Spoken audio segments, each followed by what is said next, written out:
Sige. Tayo'y dumulog sa panalangin. Magsimula tayo sa prayer. Let's pray.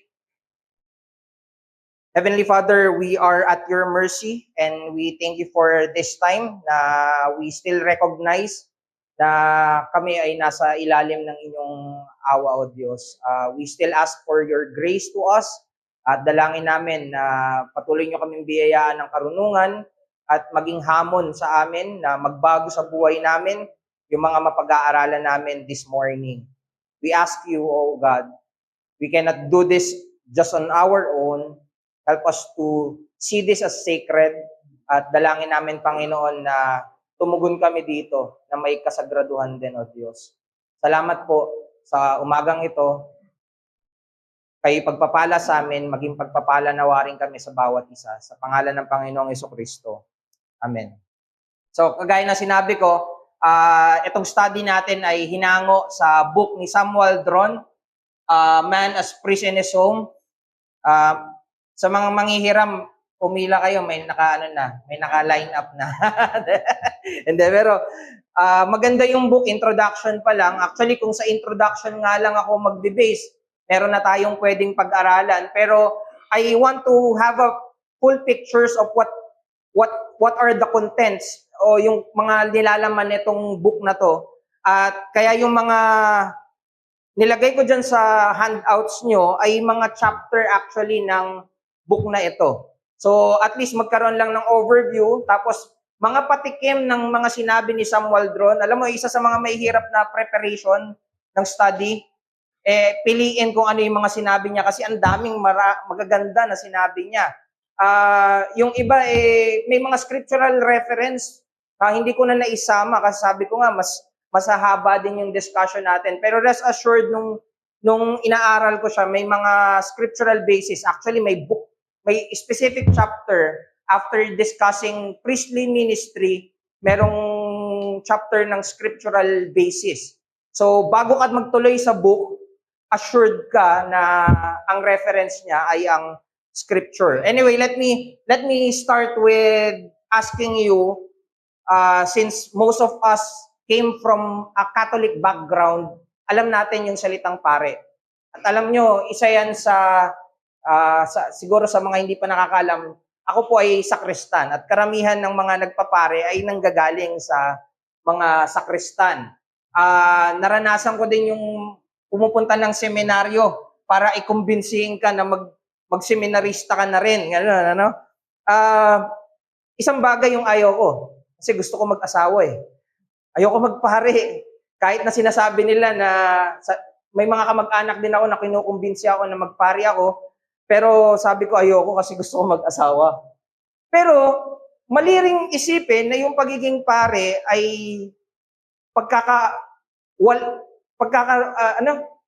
pagkawala ng or wala ka lang asawa. Hindi siya ganun. No? Ang pagiging pare is more on the aspect of devotion. Na maging yung mga pleasure ay they are willing to give it up for the sake of their growing devotion to God. At least magkaroon tayo ng ganun lang perspective muna, tamang perspective na ang pagiging pare ay pagre-representa sa Diyos at ganun din, we are representing God to people. We represent God to the people, but at the same time, we represent God to the people. So, vice versa, no? So, sa pag-aaral natin, titignan natin, ano ba yung, bilang kalalakihan, ano ba yung role natin bilang pare sa loob ng ating tahanan? So, tanggal na kagad yung maling conception na dapat walang asawa. Hindi ito yung topic o hindi ito yung binibigyang punto ni Sam Waldron. Ang sinasabi niya ay yung priestly ministry ay dapat ma-apply natin or responsibility ng mga kalalakihan sa loob ng tahanan. So, in your handouts, nakalagay dyan, the role of a priest is a helpful and effective paradigm for male headship.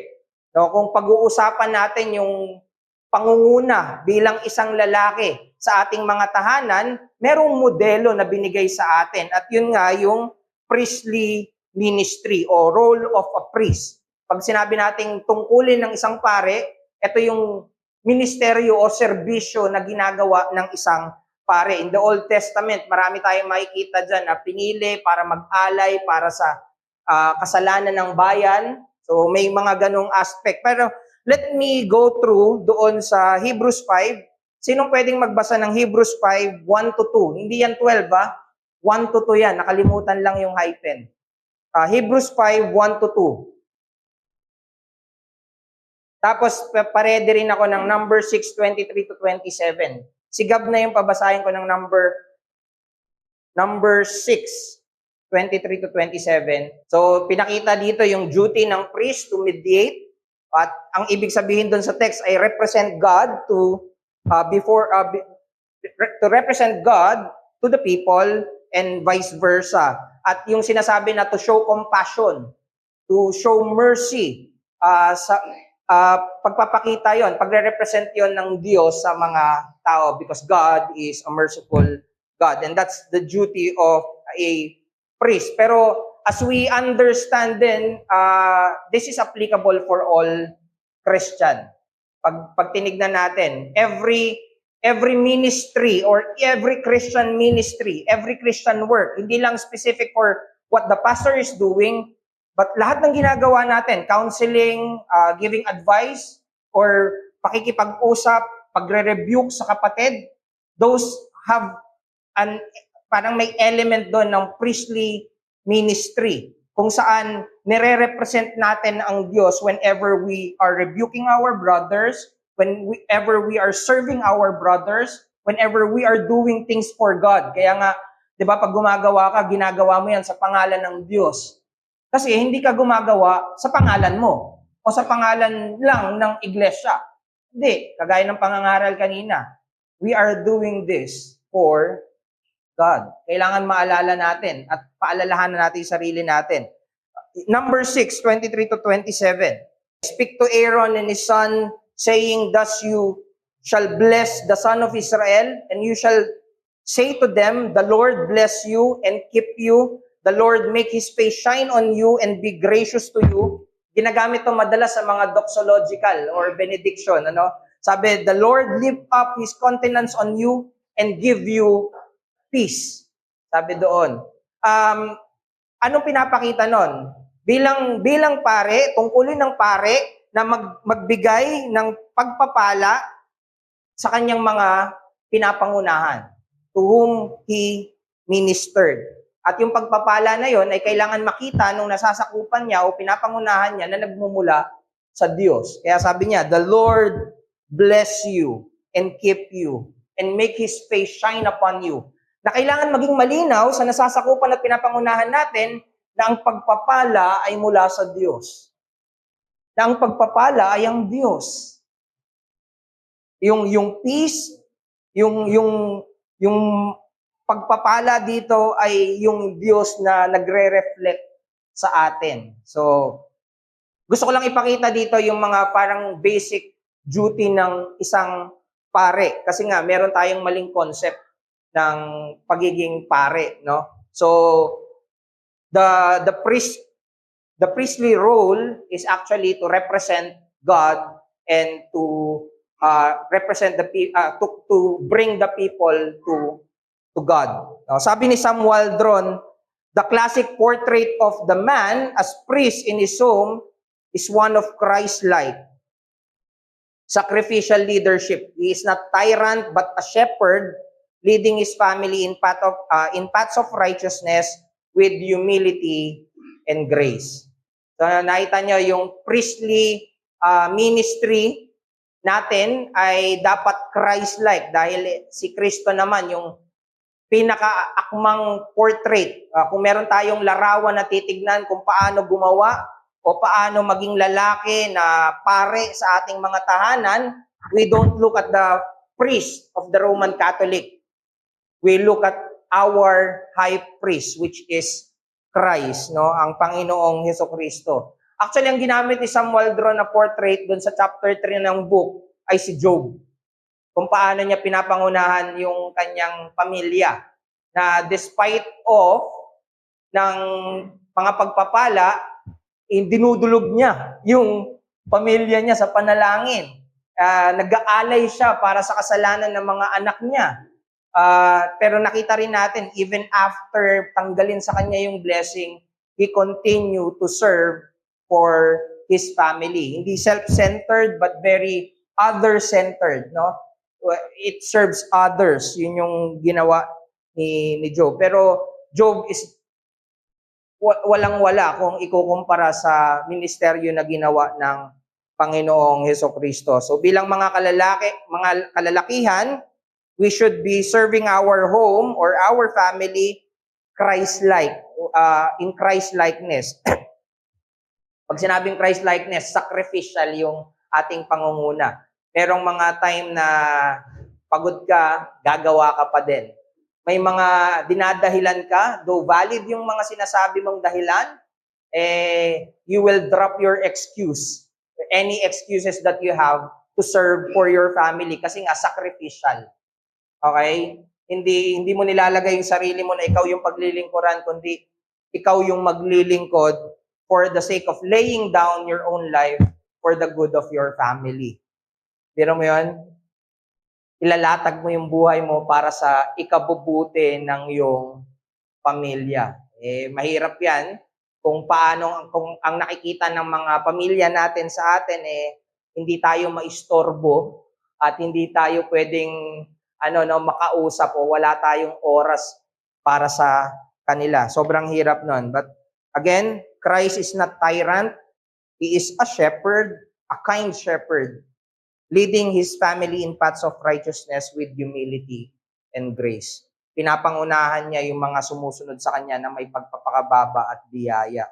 So tingnan natin yung ano ba yung priestly role or tinatawag na ministry, priestly ministry natin within the home. So again, I want to remind yung ating ginagawa sa bahay, if we are a Christian, it reflects who we believe in. Kung sinasabi mo na Kristiyano ka, alam ng pamilya mo na Kristiyano ka, it should reflect who you believe in sa mga bagay na ginagawa mo. Our ministry should be conformed to our identity in Christ. It should reflect our Christ sa mga ginagawa natin. So, 5 bagay yung pinakita dito. Ano ba yung mga tungkulin ng mga kalalakihan? Una, a man as intercessor in prayer. Pangalawa, director of religious worship. Mediator of divine blessing. Instructor of sacred scripture. At ganun din, judge in holy things. Marami akong hindi sinama dito, kaya sana yung mga role dito, as we reflect on it, sana mas ma-encourage kayo to find, ito pala yung role ko, ito pala yung dapat kong paggandaan, ito pala yung dapat kong gawin, I need to be serious about it. So, sana maging malaking tulong din yung yung book mismo ni Sam Waldron din sa atin. So, una tignan natin yung role natin as intercessor in prayer. So, sabi dyan, as an intercessor, a man has the duty of regularly praying on behalf of his family, much like a priest intercedes for the people before God. He stands in the gap, lifting up the needs, struggles, and spiritual growth of his family members through prayer. Ngayon ang tanong, alam mo ba yung mga spiritual struggle ng pamilya mo? Kung hindi mo alam, are you asking them? Tinatanong mo ba sila? How can you pray for them when you are not talking to them? Ano yung mga nagbabother sa kanya na pwedeng physical, pero makikita mo na spiritual in nature din? So, are you giving time to intercede? Paano ka magkakaroon ng oras na ipanalangin sila kung wala ka ring oras na tanungin sila kung ano yung mga concern nila? So, we need to find time. Actually, bilang mga kalalakihan, minsan parang kung ano lang yung nandyan, yun lang yung kakaharapin ko. Pero bilang kalalakihan, tungkulin natin na maging tagapanguna na magtanong. Meron bang pwede akong ipanalangin sa'yo? Alam mo yung isa sa mga tumatak sa akin na pag-aaral doon sa kina Pastor Noel, yung about sa duty ng parents sa mga anak. Nag-testimony yung anak. Dating bata, tapos medyo nasa teenage years na. Sabi niya, very thankful siya na pinanalangin siya ng magulang niya. Na nung time na yon, tinatago niya yung kasalanan niya, pero doon niya napatunayan na alam ng Diyos kung ano yung kasalanan. Na wala siyang maitatagong kasalanan sa Diyos. Kasi nung pinanalangin na siya ng parents niya, merong mga panalangin ng pag-iingat doon sa bata. At na-realize niya na nangungusap yung Diyos sa pamamagitan ng magulang niya. Di ba napakasarap bilang magulang na gamitin tayo ng Diyos para ma-realize ng mga anak natin na nangungusap at buhay ang Diyos at may pakialam ang Diyos. Pero paano niya makikita yan kung una, ang magulang ay walang pakialam? Nakikita na parang hindi ipinapanalangin yung anak. Iba yung private prayer sa prayer na kasama mo yung anak mo. O kasama mo yung asawa mo. O kasama mo yung pamilya mo. Let them hear Christ in your prayers. Hayaan mong marinig nila ang puso ng Panginoong Jesucristo sa pananalangin mo. Though palyado, alam natin, but all the more we should grow in our desire that, Lord, I need you more na marinig sa pamilya ko. Mas kailangan kitang marinig sa loob ng tahanan ko. Na parang lalaki yung anak ko na hindi siya maiilang na hahatakin siya ng tatay niya sa gilid at ipapanalangin siya ng tatay niya sa gilid. Very normal yung panalangin sa loob ng tahanan. Diba? Na ilang beses kayo nakakita niya na parang jahe naman eh. Ipapanalangin ako. Parang nahihiya ka pa, no? Na ipapanalangin ka. Samantalang sa iba, ang ipanalangin ng magulang ay napakalaking pagpapala. How I wish my father would pray for me and I would hear his prayer. How he pleads for my salvation. How he pleads for my sanctification. Di ba may ganon? If we will be honest, we want that. Pero kung wala nun, dapat pangunahan natin sila. Nang sa ganun, gawin din nila yung ginagawa natin para sa kanila na natutunan lang din natin kay Kristo. So, sabi ni Samuel Dron, the husband and father must be in continual prayer for his household. Tuloy, no? Tuloy-tuloy na pananalangin para sa kanyang sambayan. And you know, I fail many times praying for my family. Na minsan maaalala ko lang na ipanalangin ko yung pamilya ko kapag may problem na. But you know, napaka-mapagbiyaya ng Diyos na ipakita pa rin yun sa akin at magsimula uli. Na mag-strive to continually pray for my family. You know, this is not about perfection, but striving to do what God commanded us to do. Utos ng Diyos. Binigyan ka ng estado o otoridad bilang isang lalaki na maging tagapanguna at pangunahan mo sila sa panalangin. You cannot pray for them na kasama sila, baka mailang ka pa kung privately hindi mo sila na ipapanalangin. Ano? As the priest intercede for the people, so must the man seek God's grace and guidance for his family in every area of life. Di ba ganyan yung ginagawa natin sa Operation Prayer? Paano kayo mangangamusta? Kakamustahin nyo sila kung ano yung pwedeng ipanalangin nyo sa kanila, tapos ipag-pray nyo sila. Ganon din sa family. Pa, kamusta? Tapos magkikwento na si mama. Pa, kamusta? Oh, anak, kamusta? Kamusta school? Oh. Alam mo, hindi mo kailangan mag-abang ng problema para ipanalangin yung anak mo o pamilya mo o asawa mo. Okay? Kung maganda yung balita, edi tara, ipagpasalamat natin sa Diyos. Father, we thank you for these good things na nangyari sa anak ko. Salamat sa pag-iingat mo sa kanya, etc. Hindi ka maubusan ng panalangin dahil lahat pwedeng ipanalangin. Lahat ng nangyari sa buhay ng pamilya mo pwedeng ipanalangin. Agree? Di ba? Panalangin natin sila. Kung walang mangunguna, sino? Diba? Bilang mga kalalakihan, yung pagtayo natin sa harap ay parang pagsasanay na rin na meron akong tungkulin na pangunahan yung mga mahal ko sa buhay. Okay? So again, lead your family by praying for your spouse and for your children. Kaya ang hamon kagad sa atin dito, kung hindi tayo Kristiyano, we cannot give the best for our family. Dahil hindi mo kayang ibigay yung gospel if you are not recipient of the gospel. Kaya ang una sa atin maging hamon, tayo muna. Paano ko payuyukuin yung pamilya ko sa Diyos kung ako mismo hindi yumuyuko sa Diyos? Kailangan maging totoo yung pagyuko mo sa Diyos para nang sa ganun mapangunahan sila na yumuko din sa Diyos. And in this aspect, may God help each and every one of us. Bawat isa sa atin. Hindi ko to sinasabi dahil lagi ko na itong nagagawa. Kasama nyo, nag-i-struggle din ako. Pero magkakasama, hindi tayo nag-iisa sa laban na to. May mga nauna sa atin na namatay na ipinaglalaban to. Naalala ko na naman yung pag-aaral sa family worship na napakaraming mga mga minister sa mga nag-serve sa labas, mga missionary.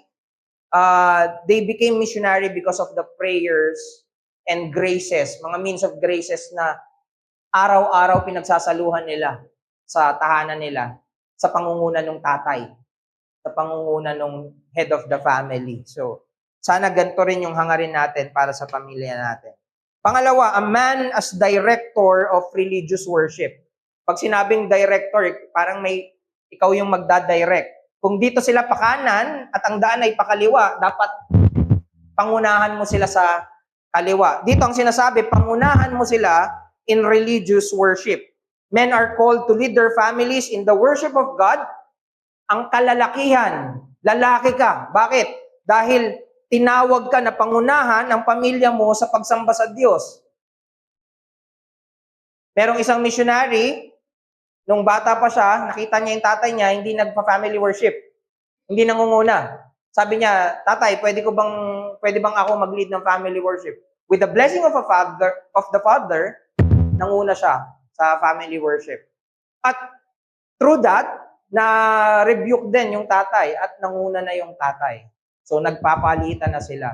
So, never think na parang, bata pa ako eh. Ang ano dito, lalaki ka. Darating yung time na mangunguna ka. Ngayon, hindi pa, pero may times na take the opportunity to learn to the men of God, sa mga kalalakihan ng Diyos. Kaya hindi lang tayo parte ng pamilya, parte tayo ng iglesia. Hindi mo pwede sabihin na yung tatay ko hindi ako pinapangunahan. Hindi ka nga pinapangunahan ng tatay mo, pero may mga kalalakihan nilagay sa iyo ang Diyos para tignan mo at pangunahan ka. Tularan mo sila. Diba? Bilang mga kalalakihan, we are to lead our family in the worship of God. Paano mo magagawa yan kung ikaw yung unang-unang walang pakialam sa pagsamba? So, dapat ikaw yung nakikita nila na nag-strive.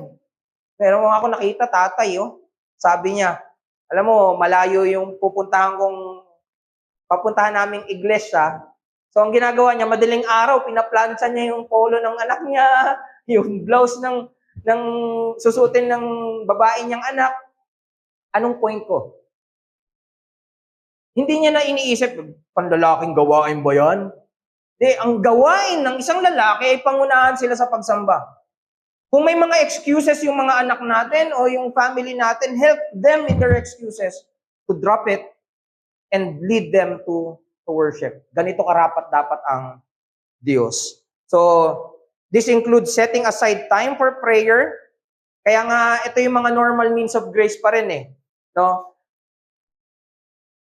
Pagtingin nila sa pagsamba sa Diyos ay magsisimula kung magsiset ka ng time sa pananalangin with them, merong pagbabasa ng salita kasama sila, merong pag-awit ng himno kasama sila, at maging paggabay sa pamilya na ganito bigyang parangal ang Diyos sa lahat ng bagay.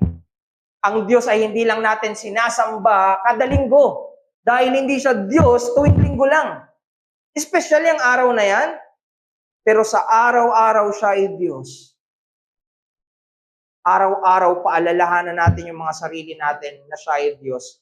You know, it helps me as a father na ang Diyos ay dapat alalahanin sa araw-araw dahil meron ng regular time for family worship. Na yung anak ko Daddy, noon, di ba?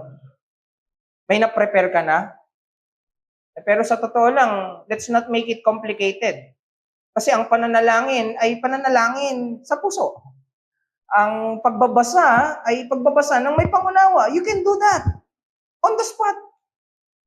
Pwede niyong gawin yun. At kung ayaw niya na palaging ganun, di maganda. Pero challenge yun. Challenge mo yung sarili mo nang sa ganun, hindi lang ikaw yung lumago, maging pamilya mo lumago. This is how we direct them to religious worship. That's how we lead them in worship of God. Sabi ni Sam Waldron, the man of the house must be the leader in religious devotion. Tagapanguna ka ba? Are you directing the family's attention to God? And are you ensuring that your home is a place of worship grounded in reverence and regular praise of the Almighty? Kaya nga nagiging mahirap yung panambahan ng linggo, yung pagsiset ng time ng pananalangin sa linggo, o kaya pagsamba, o kaya pag-awit, na parang hindi na ba nabibigyan ng kahalagahan kasi araw-araw na neglect na. Kaya nga sinasabi natin, hindi magkalaban yung family worship saka yung corporate worship. It helps one another, no? Side by side. Nangihina ka sa family worship, magpalakas ka sa corporate worship. At yung kalakasan mo sa corporate worship, o kung nangihina ka sa corporate worship, magpalakas ka sa family worship. Ang sa ganun, ma-ready ka. Ganito pala kahalaga yung pagsamba sa Diyos. Besides, it's all about worship of God. Paano ka nga naman magiging masaya sa Diyos sa linggo? Hindi ka masaya sa Diyos Monday to Saturday.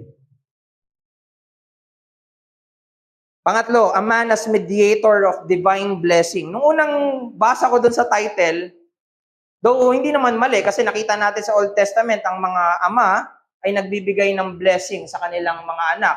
Actually, nung tinitignan ko yon sa Old Testament, proper yon. Na pagkatapos ng family worship, yung may iba ko nabasa na they call yung mga anak niya individually, tapos pinapanalangin niya yung kaligtasan ng anak niya. Yung Kristiyano, yung pagpapabanal sa anak niya. Pero we can never stop praying for their salvation, kahit pa Christian sila.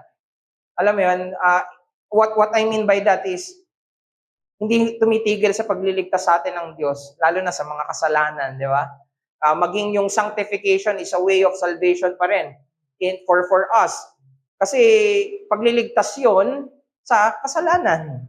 Wala tayong ibang savior laban sa kasalanan kundi ang Panginoong Jesucristo. Pero ito yung perspective ni Sam Waldron dito sa mediator of divine blessing. Sabi niya, as a mediator of divine blessing, the man act as a channel through which God's blessing flow to his family. Yung blessing dito, yung binanggit dito sa mga sumunod.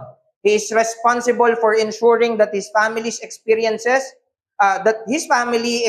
God's favor through faithfulness, obedience, and leading them to Christ. Ano yung mga pagpapala dito na binabanggit? Ikaw bilang Kristiyanong kalalakihan sa iyong pamilya, nagiging na-channel mo yung blessing by being a blessing to them, na para bang sasabihin mo, pag tinanong mo yung anak, lumalago ka ba sa pananampalataya? Sasabihin niya na yung tatay ko o yung lalaki sa tahanan namin ay pinapangunahan akong lumago. Di ba ang pagpapala, pwedeng isipin kagad, pera. Ano pa? Pagpapala, paggaling sa sakit. Those are blessings, pero ang tinutukoy dito yung kapayapaan sa Diyos, kasiyahan sa Diyos, paglago mula sa Diyos. At kapag tinanong mo yung family, they would say, dahil pinangunahan kami nung tatay namin. Dahil pinangunahan kami nung lalaki sa tahanan namin. So again, Christians, we are meant to lead our family and to give them the blessing of God. Alam mo, sobrang daming nagbago sa buhay natin nung naging Kristiyano tayo. May mga kasalanan pa rin tayo, pero sabi ko sa'yo, may mga bagay na pinagpapasalamat ko pa rin sa Diyos na hinango niya ako sa ganong kasalanan. Kung hindi, baka ginugulpi ko anak hindi. may mga times na na-adapt ko yung mga dating kung ano yung nakalakihan ko lang. Pero salamat sa Diyos, hindi ganoon. Kaya mas ma-appreciate ko na ganito pala yung pagpapala ng Diyos. At sana ma-realize din yun ng family natin as we lead them to the same blessing that we receive. Magkakaroon ng problema pero merong Diyos na pwedeng lapitan kapag nagka-problema.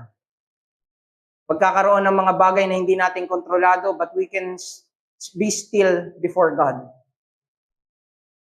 That we have assurance before God. Paano yan makikita kung ikaw mismo hindi makita yung pagpapala na yan? Kung ano yung tinanggap natin na grace or pagpapala, make sure that our family will also receive the same. No? Sabi ni Sam Waldron, the father and husband is by God's design the conduit of His blessing, of God's blessing. Sa atin daw, mga tatay, mga asawang lalaki, mga kalalakihan, tayo ay dinisenyo na maging daluyan ng pagpapala ng Diyos. So, we should be responsible for ensuring that our family, yung buhay ng ating pamilya, is under the favor of God by leading them in faith and obedience.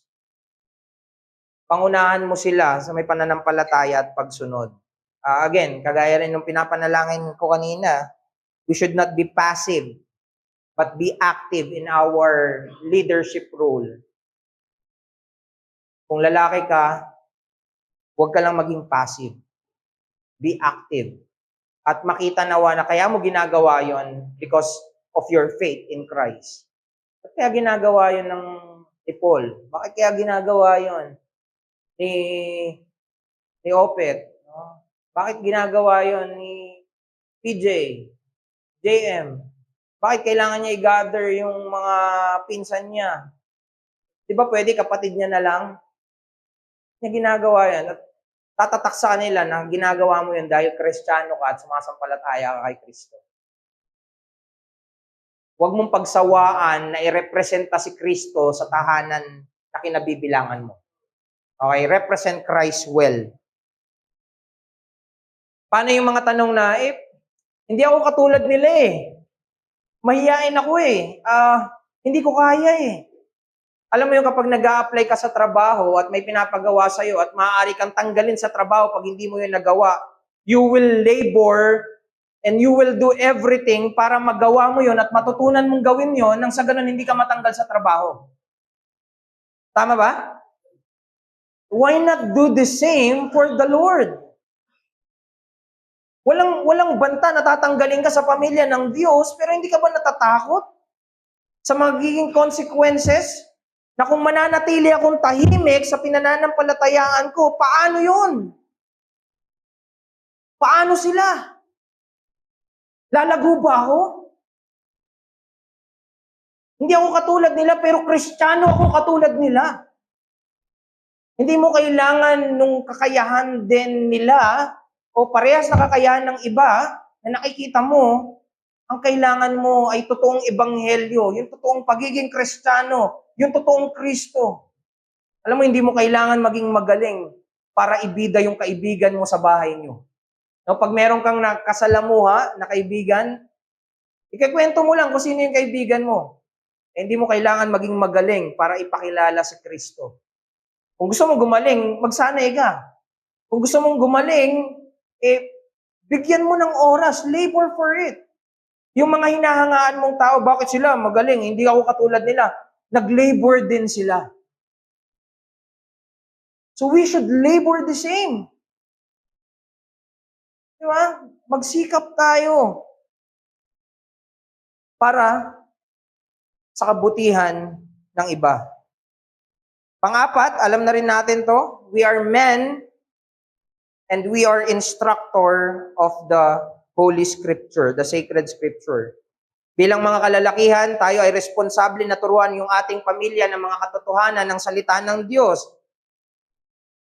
At kung meron tayong tungkulin na yan, we should be diligent. Gusto ko tanungin sila Paul, yung mga teachers natin. When they are preparing for a lecture, pwedeng isipin ng marami sa atin na kaya ni Paul yun, magaling yan magsalita eh. Pero alam mo na nagle-labor siya and diligent siya sa mga pag-aaral niya para lang makapag-lecture. Dahil ang goal niya, hindi lang mag-lecture. Hindi lang niya goal na makapagsalita. Meron siyang mga katotohanan na gustong i-relay. Na gusto niyang matuto, gusto niyang magbenepisyo yung mga estudyante. Same as true kapag ang usapin ay pamilya.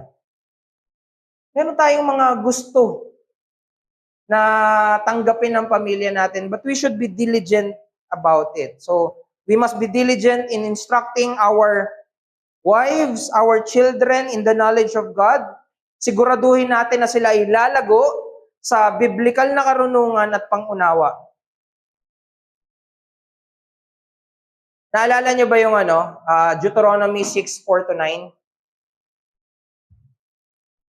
Try nga natin basahin, Ed. Deuteronomy 6:4-9. Kahit yung bandang una lang, sige.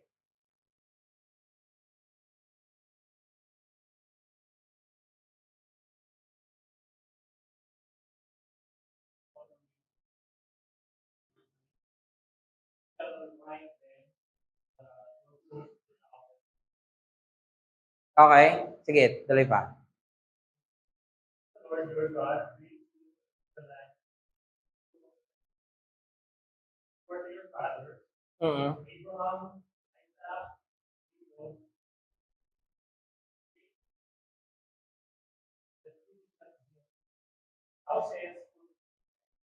houses full of all good things in the field. Sige, tuloy pa. Vineyards and olive trees.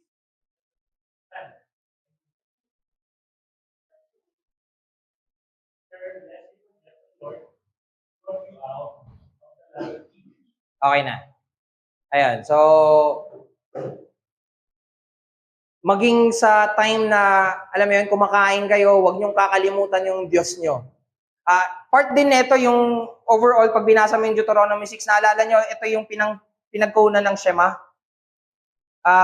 Yung doorpost na sinasabi, parang sabi niya, gawin niyo, itali niyo sa kamay niyo, alam mo yun, parang sinasabi niya na lahat gawin niyo. Nang sa ganun, hindi nila makaligtaan kung sino ang Diyos. So parang sinasabi niya dito na hindi lang formal setting yung paraan para ituro sa kanila na merong Diyos. Maging yung simpleng pagkain nga kanina eh. Do not forget kung sino yung Diyos. So ibig sabihin yung mga practical, daily things na ginagawa natin, pag-upo, pagtayo, paglalakad, pwede nating gamitin para ituro yung mga katotohanan ng Diyos. Yung spiritual leadership na meron tayo bilang mga kalalakihan ay hindi limitado sa mga formal studies na, o tara, umupo tayo. Maging sa pamumuhay mo, kung paano ka namumuhay, kung paano mo ginagawa yung mga bagay-bagay, kung paano humihinto ka sa pag-aaral o humihinto ka sa pagtatrabaho para lang pahalagahan yung araw ng Panginoon. Nagtuturo yun. Alam mo yun, pwedeng sabihin natin na parang wala namang ginagawa yung pag-church natin. Napakadaming ginagawa ng pag-church natin linggo-linggo. It's a great witness to the world na merong Diyos na dapat papurihan. Na merong Diyos na karapat-dapat na itigil ko anuman yung sinasabi kong mahalagang ginagawa ko, itigil ko para sa Kanya. Mananatiling patotoo yun. Alam mo, dati lagi ako ini-invite sa family reunion ng family ko. lagi akong nagme-make ng stand na gusto ko rin kayong makasama sa panambahan nga lang. Alam mo, hindi na nila ako ina-invite sa family reunion. Pero alam nila na dahil yon sa pagsamba, na hindi pwedeng i-compromise maging ng reunion.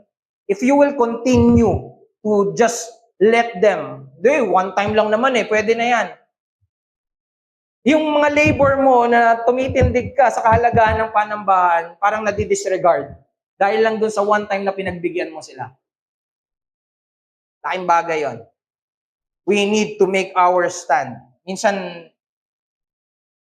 at least for me, I know my family and I can be radical to my family na para bang pwede kong gawin yon. So, iba-iba naman tayo pero I would still challenge you to do the same. Dahil karapat dapat ipaglaban ng Diyos. Okay? Sabi ni Sam Waldron, this is the duty of the man to be principal teacher in his home. Paano niya ginagawa yon? Opening the scripture, expounding their truths, and making sure that each member of his household is nourished by the word of God. I-apply nyo na kagad yung natutunan natin kay Brother PJ kanina sa pangangaral ng salita. Gusto nyo maging malusog yung pamilya nyo, simulan mo sa pagbubukas ng salita, ng Biblia. Panglima, a man as judge in holy things. Pag-judge kasi, minsan iniisip natin, pagiging hari ito ng, it's about kingly office, but here, hindi ito yung judge na magpapataw ng parusa. This is judge of determining what is right and what is wrong. Sabi dyan, in this role, a man must discern what is right and what is wrong within the spiritual life of his family. Or kapag may mga issue na rampant sa culture natin ngayon, pag nagtanong sila at kapag nagkaroon sila ng hardship about certain issues or confusion about certain issues, merong katotohanan ka na pwedeng ibato sa kanila.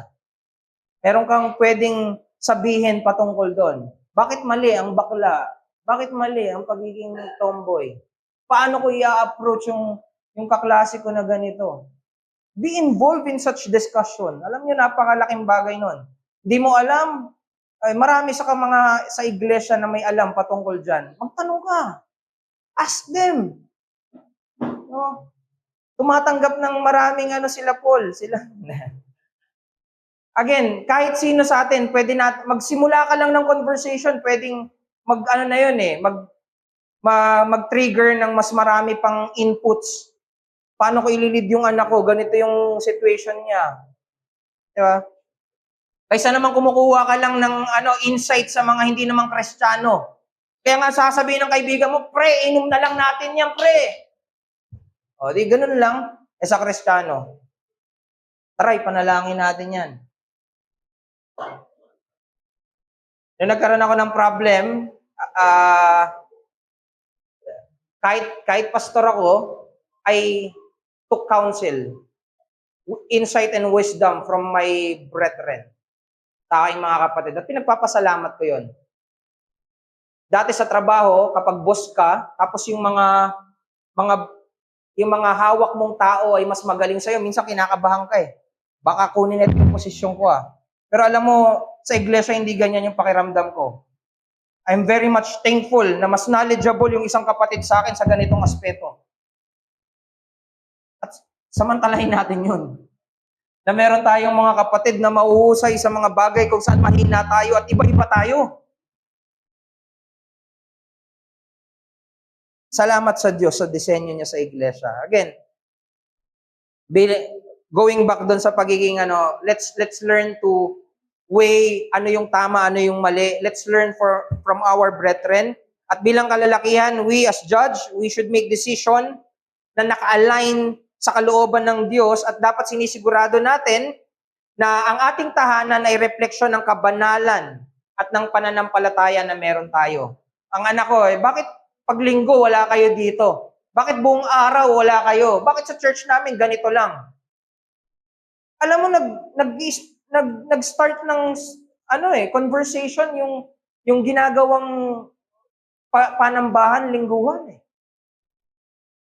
O, tapos pag binibigyan niya ng mga materials yung mga kaibigan niya, hindi nagtataka. Bakit mo ko bibigyan ng ganito? Kasi alam niya na nasa Kristiyanong pamilya siya. Yung buong tahanan ay refleksyon ng pinananampalatayaang Diyos. So, sabi ni Sam Waldron, the man as a priest must be a discerner of holy things, judging between what is righteous and what is sinful, ensuring that his family follows the path of holiness and truth. Napakahirap niyan kung walang pag-aaral ng Scripture. Alam mo, may mga times na kahit wala kayong maisip na pag-usapan, when you open up the Scripture, yung salita ng Diyos yung nagli-lead sa inyo kung ano yung mga pwedeng pag-usapan. So I plead again, bilang mga kalalakihan, buksan nyo yung Biblia nyo sa bawat tahanan. Let your family see that you are doing your labor for the Word. Pero wag lang pakita sa kanila. Wag lang panlabas. Make sure na ito'y totoo sa bawat isang kalalakihan. Spiritual qualification, siguro mabilis na lang. No? Sabi dito, a man must be spiritually qualified to lead his family. So, kailangan spiritually qualified tayo para pangunahan yung pamilya natin. Paano kung hindi tayo qualified? Again, before we take that, this qualifier muna, hindi ibig sabihin ng spiritual qualification ay perfection. Okay? It does mean striving for a life that is aligned with the teachings of Scripture. Yung hindi perfection, nagmimintes, sumasablay, pero ang ginagawa niya, nag-i-strive pa rin siya on the same Scripture, on the same truth of the Scripture. Tatayo ako, babangon ako, sa parehas na katotohanan pa rin ng salita. He should possess qualities like holiness, humility, and maturity. May pagpapakumbaba, may paglago, may kabanalan. The man's effectiveness, yung pagiging epektibo natin bilang in our priestly role sa ating mga tahanan ay nakadepende sa ating paglago at paglakad kay Kristo. Ito yung kanina ko pa sinasabi. Bago mo sila pangunahan, kailangan totoo muna sa'yo. Kailangan kumbinsido ka muna na ang pinakamahalaga ay si Kristo. Na ang pinakamahalaga ay ang Ebanghelyo. That everyone has a relationship with God, pero yung iba mapapahamak, yung iba maliligtas.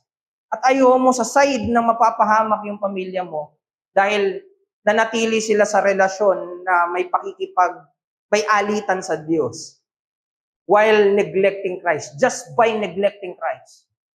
Do not show them na parang wala lang sa'yo na binabaliwala nila si Kristo. Ay mo maging mabigat yun sa kanila.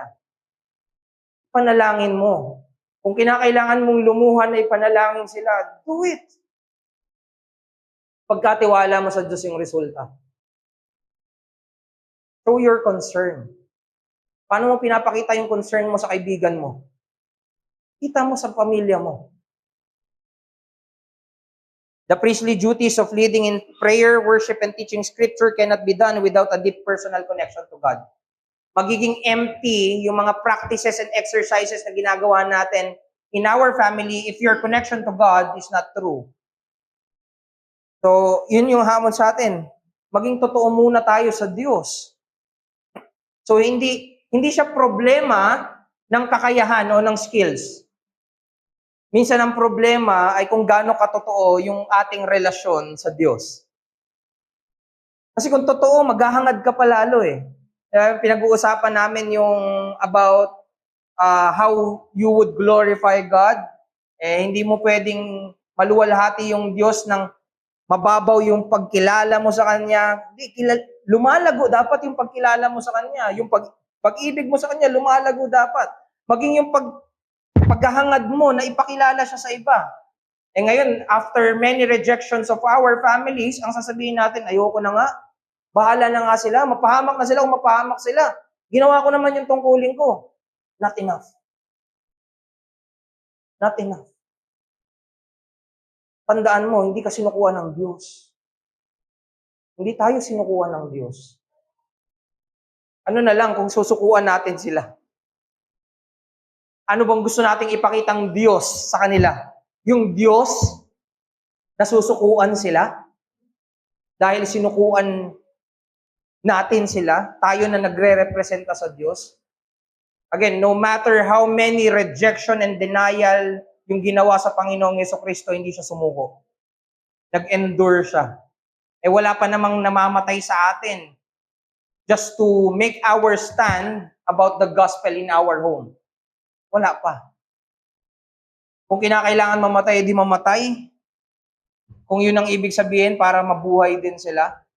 Pero hindi naman ganun kadalas na ang pamilya natin ay umabot pa tayo sa papatayin tayo ng pamilya natin. Again, we can do this kung genuine yung connection natin and relationship natin sa Diyos. So again, Sam Waldron sabi niya, the man who would be priest in his home must first and foremost be a man who walk closely with God. Sabi niya pa, without personal holiness and devotion, he is unfit to lead his family in the things of God. Mapapangunahan mo sila sa ibang bagay, pero sa mga bagay patungkol sa Diyos, you can never lead them kung hindi genuine at hindi totoo yung relasyon sa Diyos. You cannot expect your family to follow Christ if you are not first willing to do yourselves. Leadership begins with personal devotion. Yung pangunguna sa pamilya ay nagsisimula sa personal na pakikipag-commune sa Diyos. Tandaan natin na yung spiritual qualifications involve a continual striving for godliness, grounded in repentance, growth in grace. A spiritual qualified man is one who seeks God's wisdom and power to fulfill his priestly responsibilities, recognizing his dependence on the Lord. So, ito yung point natin kanina pa, no? Sa spiritual qualification natin, we need to be qualified to lead our family. At hindi kailangan dito na kailangan very convincing ka. Ang sinasabi niya dito, you need to continually strive. Nireject ka o hindi. Hindi niya na nga tinatanong kung ano yung magiging response ng family mo eh. Ang sinasabi niya, bilang kalalakihan sa loob ng pamilya, sa loob ng sambahayan, you are to continually strive for godliness. Nadapa ka ng Monday or nung Tuesday, babangon ka ng Wednesday. Nadapa ka uli ng Thursday, bangon ka ng Friday. Nadapa ka uli ng Saturday, patuloy ka ng Sunday. Continual striving for godliness. E paulit-ulit na lang. Ganun talaga. Paulit-ulit talaga. Ito yung pinapagawa sa atin ng Diyos. Kaya nga tawag sa mga means of grace, ordinary means of grace. Lagi kong sinasabi din sa pangangaral. Paulit-ulit ka kumakain ng rice, di ka naman nagreklamo. Paulit-ulit ka natutulog, di ka naman nagreklamo. Minsan naghahanap ka pa nga. Pero pagdating sa mga bagay patungkol sa Diyos at kabutihan para sa iba, sasabihin mo, nakakapagod. Hayaan mong mapagod ka at magpahinga at tumayo ka uli at magpatuloy na ginagawa yung tungkulin mo sa pamilya mo. A spiritual qualified man is one who seeks God's wisdom. Hanapin mo yung karunungan ng Diyos. Hanapin mo yung kapangyarihan ng Diyos. Huwag mong hayaan na nababasa mo lang siya at hindi mo maranasan yung mga katotohanan ng Diyos sa loob ng sambahayan mo. Let the gospel be experiential sa'yo sa loob ng tahanan. Ano? At ang maganda dito, despite of all our excuses and all our reasons or all our failings, there is hope. Merong pag-asa. Leading a family as a priest is challenging and often overwhelming. However, a man must lead with hope. Ano yung pag-asa natin? Pag-asa na nakaugat sa pangako ng Diyos at ebanghelyo ng Panginoong Hesukristo. Men must have faith in the power of Christ's work to transform their families. Kanina nang nagbabasa ng Acts, yung guard, dinala niya si Paul sa sambayan niya. Nagkaroon ng conversion. Ano? Ang dala-dala ni Paul si Christ. Ang dala-dala ni Paul gospel. No? Be a man who will bring Christ and His gospel at home. Kung kinakailangan palagi. 'Di ba? Hindi ko na alam kung naranasan niyo yung evangelical ka pa. Pag may mga tayo bina-Bible study, hindi natin sinusukuan yung sambahayan hangga't walang tumugon. No? Kahit linggo-linggo, walang magre-response dyan. Hindi, babalik ka at babalik ka pa rin. Why not do that first to your family? Ang lagay, mas may pakialam ka sa iba kaysa sa pamilya mo. Do that first. Doon sa available family. Hindi ko sinasabi na mali yun. Tama yun. Okay yun. Pero apply the same and apply it more in the family. So mo makita kung gaano katotoo yung concern mo sa iba na makasumpong ng kaligtasan. Yun ba yung lagi mong concern sa pamilya mo? Yun ba yung lagi mong iniiyak para sa kabutihan ng pamilya mo? Yun ba yung lagi mong pinagle-labor para sa pamilya mo? Salamat mayroong pag-asa na nakaugat na yung ginagawa natin, anong sabi ng Panginoong Jesucristo? It is finished. Meron tayong tiyak na katagumpayan sa mga bagay na ginagawa natin. Even in the New Testament, binabanggit din doon na yung mga bagay na ginagawa mo, hindi yan sa hindi nakikita ng Diyos. Alam ng Diyos bawat ginagawa mo. So, alam mo yun, merong pangako na bawat ginagawa natin para sa pamilya natin, alam ng Diyos, at nakakatakot yun. Kasi merong part dito na pwedeng we can pretend that we're doing all the labor, but sa totoo lang, kunwari lang tayo. Alam ng Diyos kung nagkukunwari lang din tayo. Pero maging doon, sana iligtas tayo ng Diyos. Sabi ni Sam Waldron, it is not in our own strength or sufficiency that we can be priests to our families, but in the hope of Christ who strengthened us. Our confidence rests not in ourselves, but in the sure promises of God. Mga pangako ng Diyos. Ito yung mga bagay na kinakalimutan natin kaya hindi na natin ginagawa. Bumalik ka sa pangako ng Diyos para sa pamilya mo din. Ano? Take away. A man's hope is grounded in the gospel and in the work of Christ, which enables him to overcome personal failings and trust that God will work through his effort to lead his family spiritually. Kapag nakakaranas ka ng rejection or parang walang response sa family, go back to the gospel. Yun lang naman yung pinupunto niya. Go back to the gospel. Merong mga gospel promises na kung hindi nila matatanggap, napakapangit ng kahihinatnan nila. Maging babala rin sa atin yung sinabi ni Sam Waldron, sabi niya dyan, your home is the primary place of discipleship, na kung hindi mo tuturuan ang pamilya mo na ibigin at matakot sa Diyos, anong sabi? The world will teach them not to. Ang mundo ay tuturuan sila na huwag mahalin ng Diyos at huwag matakot sa Diyos. So worth it, no? Worth it na ipaglaban eh. If I will continue to be silent and not teaching them to love God and fear God, may ibang magtuturo sa kanila na mas magaling sa akin. Na huwag ibigin ng Diyos at huwag matakot sa Diyos, huwag paglingkuran ng Diyos, at huwag ibigay yung buhay nila sa Diyos. Nakakatakot siya.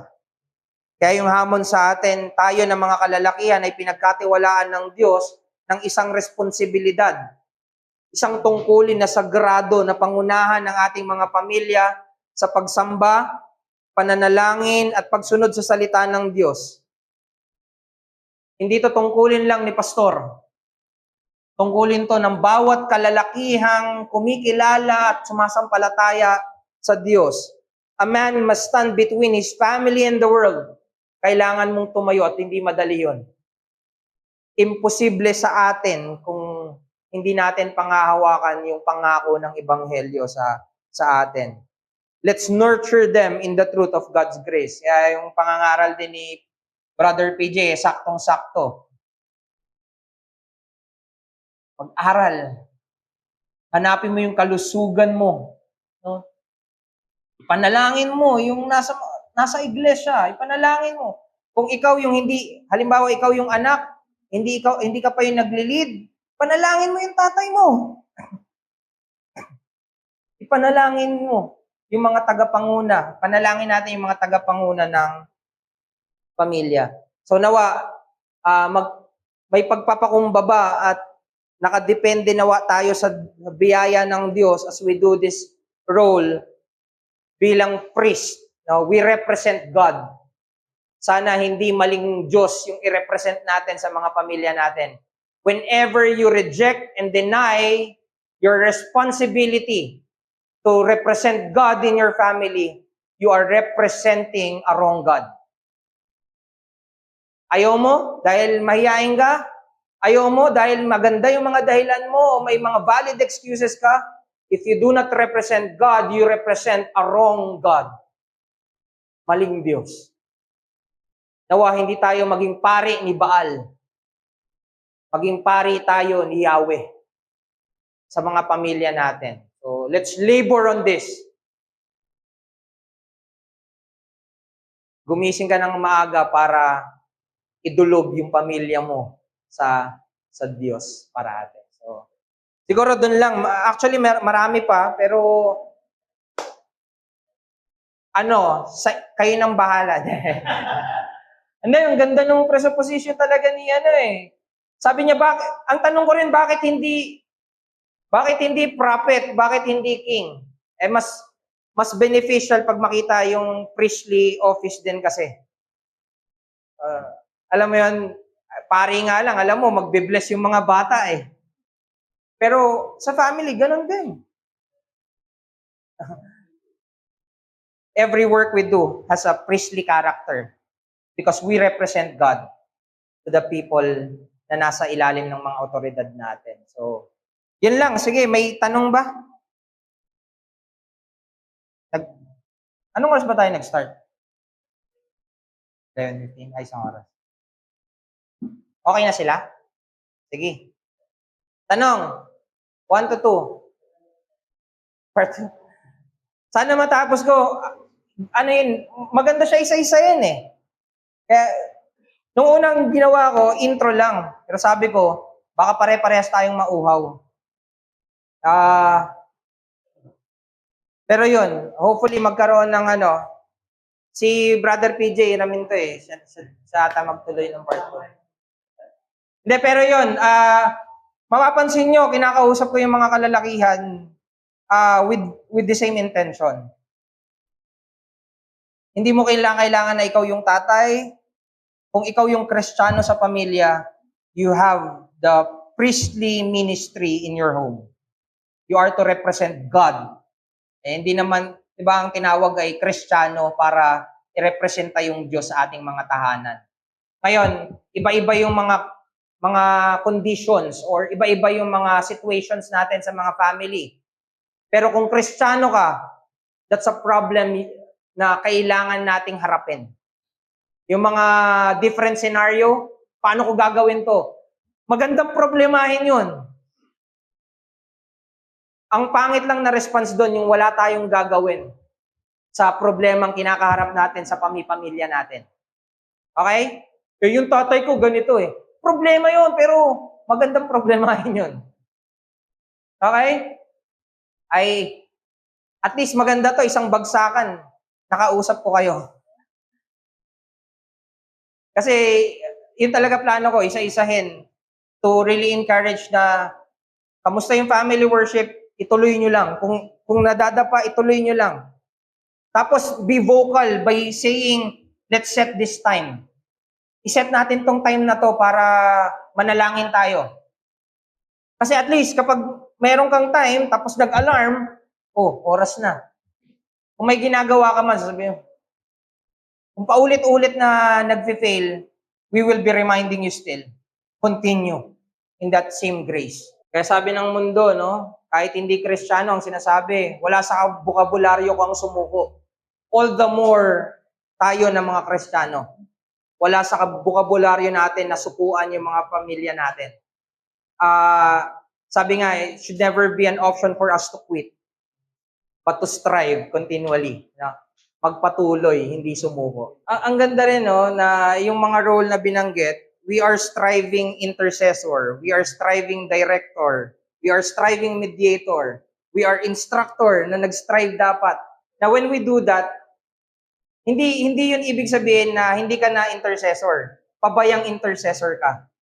Naging pabayang mediator ka. Naging pabayang director ka or instructor. Diba? Again, whatever we are doing, it represents someone or something. Is it representing the world or is it representing God? At yung representing God, ito yung sinasabi natin na we are to strive. Dahil maging ang Panginoong Jesucristo ay patuloy na nananalangin sa atin, patuloy na nagtuturo sa atin ng katotohanan, patuloy tayo na dinidirekta sa mga pagsamba, patuloy na nagiging mapagpasensya at mapagbiyaya sa atin. We should be doing the same. Normal na response na maging boring. Ang maganda nga, naging honest siya eh. Sa totoo lang, nandun pa yung light na at least hindi siya nagpe-pretend na okay lang lahat. You can deal with it eh. Mahirap nga lang. Pero that's the challenge, a good challenge for you to also grow. Paglago sa atin yon bilang mga Kristiyano. So, hindi lang sila yung nagbe-benepisyo sa biyaya ng Diyos, maging ikaw na nangunguna, beneficiary ng grace ng Diyos. So, sige, tayo ay manalangin bago masunog ang kanin. Sunog na ba? Sunog na pala. Sige, tayo ay manalangin. Aming Diyos, nagpapasalamat kami dahil if we are to look on a good portrait, you are. Christ is. Yung kanyang priestly ministry is a model or a paradigm for us to be doing the same sa aming mga pamilya. Salamat at patawad sa mga bagay na hindi namin ginagawa for the goodness of others. We say we love you. We say we are willing to give our lives to you. Pero sana maging totoo to as we love and give our lives to our respective families. Help us, Lord. Again, kagaya ng panalangin namin sa pagsisimula ng pangangaral, we are at your mercy, O God. At nawa, as we see you work in our family, may we also glory in your grace in our family. Salamat po, O Diyos. Pagpalain niyo kami sa pangalan ng Panginoong Jesucristo.